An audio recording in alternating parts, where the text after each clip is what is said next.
welcome back to my YouTube channel, Queen and Wakai. It's your girl, Nakaya Perry here, and this week we're going to be talking about goals.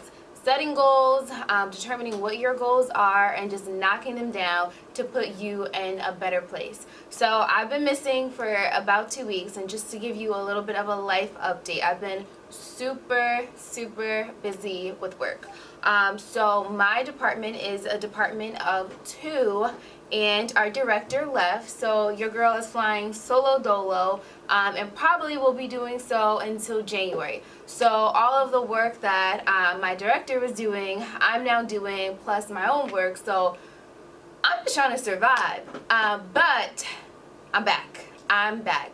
So I really wanted to sit and talk with you about the importance of really figuring out what your goals are, long-term goals and short-term goals. So for me, I love to write down my goals. I'm a visual person, so I like to write them down. I like to determine what my 3-month goals are, my 6-month, 9-month, and yearly goals. And then I do have a couple goals that are like further out that might take years, but that's so important for me to be able to make sure that I'm like checking these boxes and going to land, I don't know, where I want to. So I said I'm a visual person, so I created this vision board. So this is like the perfect time of the year for you to start thinking about what your goals are. We're in October, Queens. So that means you have 2 more months into the new year. So in these 2 months, you really should be formulating your plan of attack for next year. You are going to kill 2020. If you are like myself, you're already thinking of those goals and already implementing steps, because you don't have to wait until 2020 to start that new list. So this is my vision board from last year, well, this year, 2019, and I'm going to tell you some of the goals that are on my list, and the goals that I crushed. So again, this is my visual goal list, so my vision board. I have these goals written down, but I just thought it would be so cool to put it in a frame. And so every year I'll then take this out. I'll keep it because I want to know what my goals were from the previous year, but then I'll put a new vision board in my frame. So it was really important for me to invest in this because I keep it on my nightstand, and it's the first thing I see when I wake up in the morning, besides my husband, and the last thing I see when I go to bed. Just a reminder to, get my mind grounded when I wake up in the morning and what I'm striving for. So I'm going to share with you some of my goals that I already crushed this year or I'm still working towards. So there's kind of a lot going on here. But the first thing was hope. And it's really important to me to keep your mindset in a hopeful place, an optimistic place, because you really can only go as far as your mindset. If you are negative or not in the best space, it really determines how successful you'll be, and you'll end up hindering yourself. The next thing that is in the middle, the top of my vision board, in the very middle, is faith. So I grew up in a church. Church is really important to me. Faith is really important to me. And this year I really wanted to grow in my faith. And so I had challenged myself with reading the Bible, that the application that's on your phone, with reading that daily, which I'm achieving. I wanted to go to church more, but working in higher ed, and my husband also works in higher ed, it doesn't always work out. We, before he used to travel, we attend conferences. We are on the student affairs side of the house, so we do have programming on weekends. But next year, I'm attacking this goal of trying to go to church at least twice a month, so every other week. And I'm hoping that I'll be able to plan my programming and my husband's programming around that, so that way we can make it. Next to that, I just have a couple of things that were important to me this year that I wanted to check off my list, like kind of bigger ideas, concepts, which was style, money, career, beauty, and health. And those are just like bigger ideas. And so with style, I really wanted to change my wardrobe for work. I wanted to dress for the job that I wanted. You know what they say, like, don't dress for the job that you have now, dress for the job that you want. So I really, really, really wanted to up my wardrobe a little bit. And I'll do a video on how I was able to grab some more professional items and kind of slip those key pieces into my wardrobe and buy them from the outlets, because money is also on my list. So I wasn't breaking the bank to make sure that I was updating my wardrobe. Money is here because your girl want to get out of debt. I'm just trying to save. I'm trying to build. I'm trying to make my way to generational wealth, and that starts with how you view money. So this year, one of my goals is to put myself on a budget and to increase my savings, and I did it.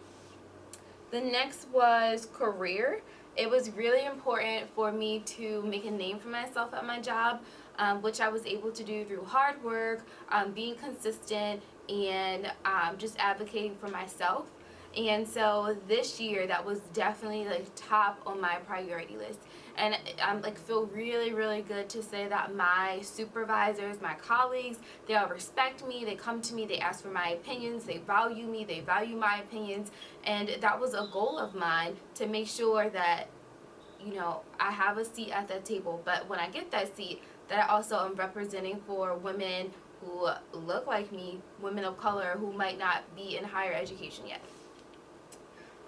The next was beauty. So I love all things makeup, all things, I don't know, makeup, style, fashion, all of that. So this year I really, really wanted to practice more on my makeup skills. Yeah, we still working on that. So I really, really do like bomb makeup when I put the effort into it and I put the time into it. However, 9 out of 10, I'm just not wearing makeup. So when I go to work, I am not wearing makeup. I'm fresh faced, and that's more so because I want to spend as much time trying to sleep in the morning as possible, because I know my days are going to be hectic.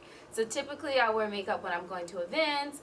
When I'm making my YouTube videos, I'll do like very calm, basic makeup. But maybe next year I'll put more time into my schedule to wake up earlier so I can do my makeup, so I can like look my best and I can feel my best. And not that I don't think I look my best when I don't have makeup on, but there's like this extra little a spunk that you have. And then the next thing is health. That kind of pulls into this, which is in the middle, which is mind, body, and soul. All of these things have to be working together in order for you to be healthy.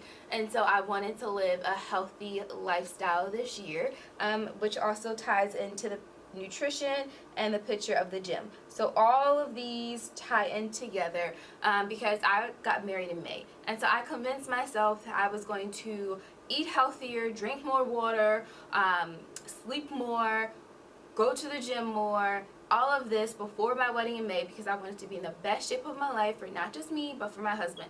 I decided that if he was going to get a wife, she was going to be the top of her game. And let's just say, like, when I walked in the aisle, I really was. I was the most fit I've ever been. When we were on our honeymoon, we took like vacation pictures, and it looks like I lived. It looked like I was in that gym.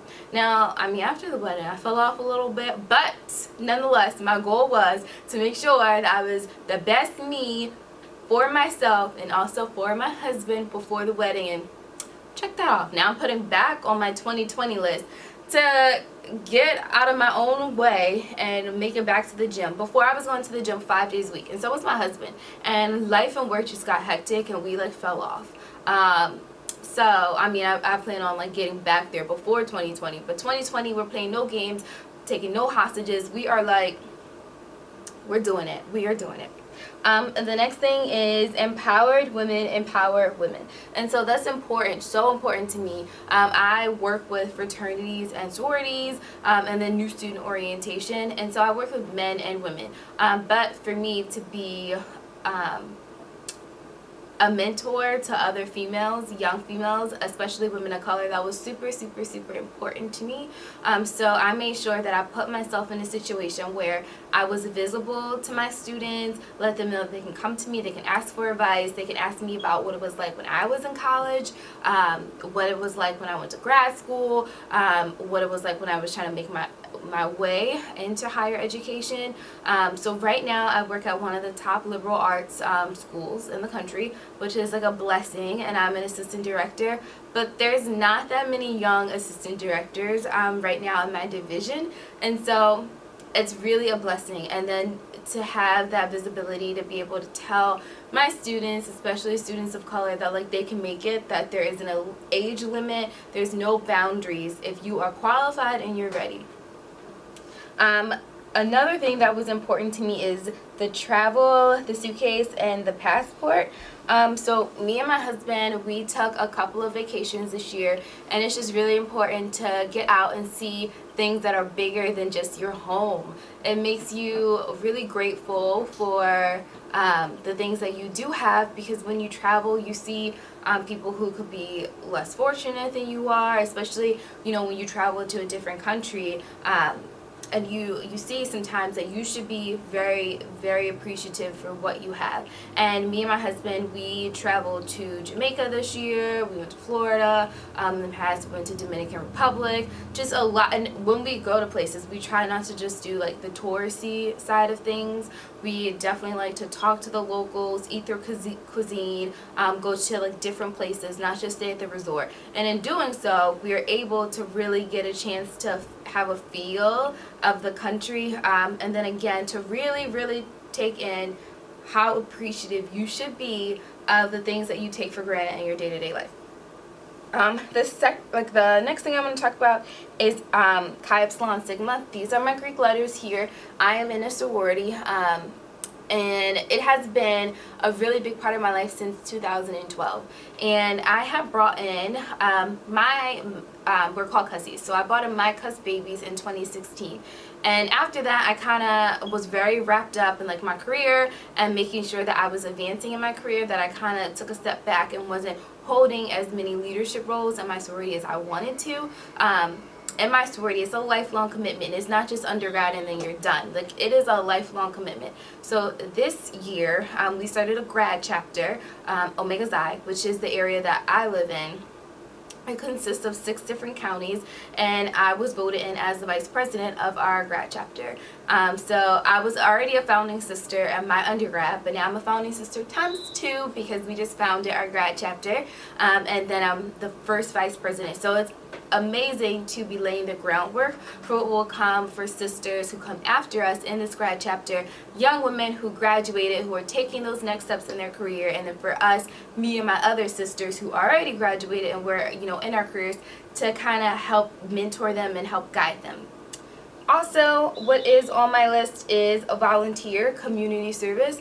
So again, I said before, like, traveling was really important because it made me feel grateful and appreciative for what the blessings I have. So is volunteering. So this year I did a lot of volunteering with my sorority sisters, co-workers, just trying to make sure that I gave back. Some of it was feeding the homeless, going and just hanging out with the homeless, but just making sure that I'm casting like a wide net and giving back and helping my community is super, super important to me. So if it's important to you, please make sure you definitely put that on your list for next year. But those are, I guess, the highlights. I didn't go over everything, but those are the highlights of my 2019. And I just can't wait to create my list for 2020, to put in my new vision board and just kill those goals. So some of I said I do like 3-month goals, 6, 9, 12. Some of my goals for next year would be, I just said attending church more, going to the gym 5 days a week like I was before. Those are my 3-month goals, because I feel like I can implement those pretty quickly. Another one of my 3-month goals is to read 3 books every month. At one point I was reading a book a week, but work got hectic, life got hectic, and I just came home from work and I would be so drained that I was like, I don't even have the mental capacity to pick up a book. I'm just gonna watch a TV show. And then I just realized it is about where you put your time, where you think that your time is important. And in reading books, especially, I like to read like motivational books, self-help books, how-to books. Those are really investing in yourself. So I am going to put that on my list, my 3-month list, to get back to reading a book hopefully a book every week. I don't really know if that's possible, so we're going to say 3 a month. Another thing that is on my list is my savings account. So I want to create a budget where I'm putting more money than I am now into my retirement, and then also into my savings account. So it's gonna be hard. One of the things that I'm guilty, like my guilty pleasure, is like going out to eat and like going to restaurants. Like I'm a foodie, and then also I just can't say no to makeup and like a good clothes deal. So if it's like on sale and I can fit it into my wardrobe, it's hard to pass that on. So I'm definitely gonna work on that. One of my longer term goals, so I said I do 3, 6, 9, 12, and then longer term goals. One of my longer term goals, which will take a couple years, is to be debt free, except for my student loans, because I'm taking those to the grave with me. But besides that, I want to pay off my car note, and I want to pay off my personal loan. And that is so important to me, because financial freedom would mean so much to, if I have financial freedom, I'd be able to put more money, definitely more money, into my retirement fund, more money into my savings, and then, throw more money on my student loans. Even though I feel like I'm going to pay them off for the rest of my life unless I hit the lottery. I don't even play the lottery, so I'm probably not going to win. However, I hope that someone in my family is playing the lottery, and that when you do, you call your favorite person, which I hope is me. And I'm not even asking for a lot. If you just pay off my student loans, we'll be good. We'll be squared away. But, this video was just to make you think about where you are now, where you want to be next year, how you can make a list of goals to help you reach your end goal, and to really think about how you're spending your time. Let's say, like, time is money. Let's monetize your time now. And that way, when you're saying, I don't want to go to the gym, I don't want to read, I don't want to do, you're investing in yourself. That's money that you're putting into your own fund, which is yourself, that all the other things that you're doing instead of checking things off on your goals is just taking you further away from that. So I like to go back to this saying, piss poor planning leads to piss poor results. I used to hate that when some of my older sorority sisters would say that to me, but it's so true. It's so true. And now I use that with my students too. Of course, I help them because I don't want to see them fail, but I definitely let them know piss poor planning leads to piss poor results, and you don't want to be a failure. So let's go ahead and create a game plan, create goals, check them off, and that way we're reaching our end goal. So queens, that is all I have for you today. Just letting you know what I will be doing the next couple of months, which is creating my long list of goals. Make sure you subscribe to my YouTube channel. Also, leave a comment below what your goals are. Maybe one of your goals will then make it onto my list, or some of the things that I talked about today will pop onto your list. Let's hold each other accountable to achieving our goals in 2020. Yeah, and thank you for queening with me. Subscribe to my channel, tell your friends to subscribe to my channel, and I will catch you next week. Thanks, queens.